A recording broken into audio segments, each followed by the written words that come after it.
All right, an environmentalist, John Ekoko, joins us here in the studio now to talk about the disaster in Sierra Leone. Thank you very much indeed for coming. Thank you, Ike. Well, this is arguably one of the worst flood disasters on the continent of Africa. More than 300 bodies have been recovered now, and of course 600 still missing, you know, and all of that. We understand that digging up of trees, uprooting, trees around the hillside, also contributed to what happened. Do you agree? Yeah, thank you, Ike. Before I say anything, let me commiserate with the families that are affected and ask them to maybe, I pray God to actually comfort them.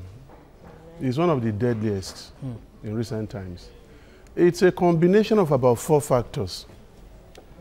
One of it, arguably, is the rising water level.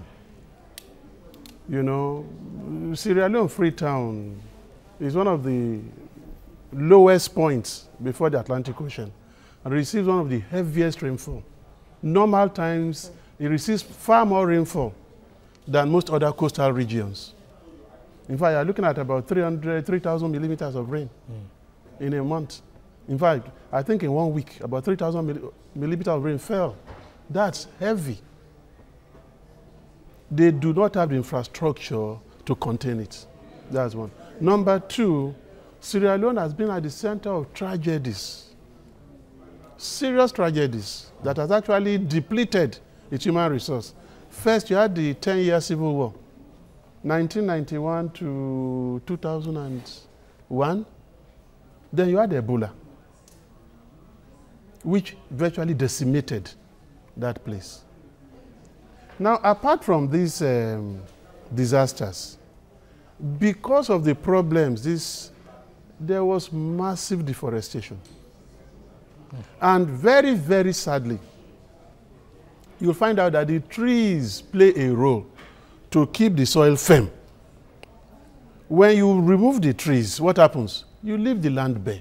Let me interrupt if you don't mind now, perhaps to give our Nigerian viewers a feel of what they experienced. You said the highest, how will I call it, the highest annual rainfall in Africa rests in Sierra Leone. Yes, yes. And we already have been reeling from our own dose of flood. Are you saying it's a child's play to what obtained there? Yeah, what happened there is worse than what is happening in Lagos.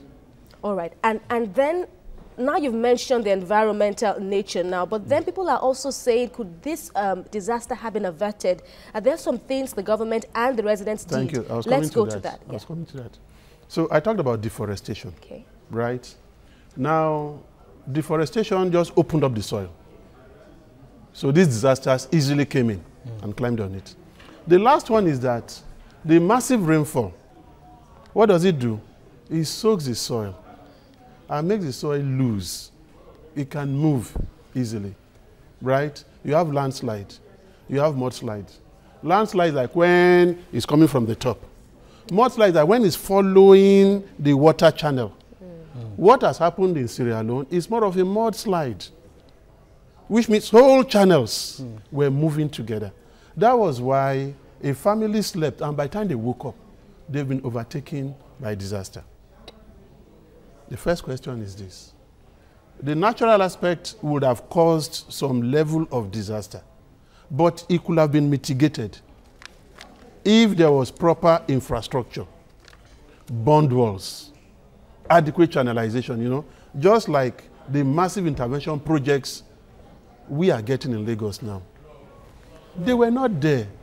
These walls, heavy, in fact, I think, though not in Sierra Leone, maybe in Bangladesh more, you have all this presence of dams, which does what? Accumulate so much water, so that when the thing boils over, when it spills over, it causes massive destruction. But the long and short was, if there was proper infrastructure, it would have at least mitigated the impact. This was just like a rural community without any defense of any sort.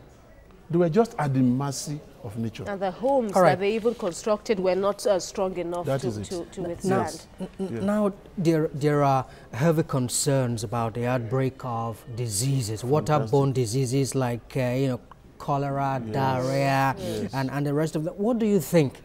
You talked about, these problems of overwhelming the infrastructure in Sierra Leone. What do you think that the government and the people of Sierra Leone need to do at the moment to ensure that, they don't have another, disaster on their hand in the outbreak of diseases? The first thing is that the warnings are still coming, that the heavy rains will still fall. Are you with me? So it's not as if the disaster is over. It's not over yet. That's one. But coming to your question, luckily, countries have pledged support, and aid is beginning to pour in. Right? That's one. So what will happen now is that they are moving people away from the critically exposed areas to safe havens. Two, they are giving them aid to assist them. Three, you can hear it in the news, there is a lot of effort. The soldiers have been called in, want to recover the corpses, right? Sierra Leone is begging for the people to understand, to come out quickly to identify their loved ones. If not, the president said they will give them a dignified burial. Because within a short time, if you do not do it, decomposing bodies will start causing pollution. In fact, all those fears that you've expressed are already being manifesting now. And of course, a number of the dead have been given mass burials in Freetown now. Yes, by today. John Ekoko, thank you very much for joining us again to speak about the disaster in Sierra Leone. We, of course, also extend our condolences now to the grieving nation at this time.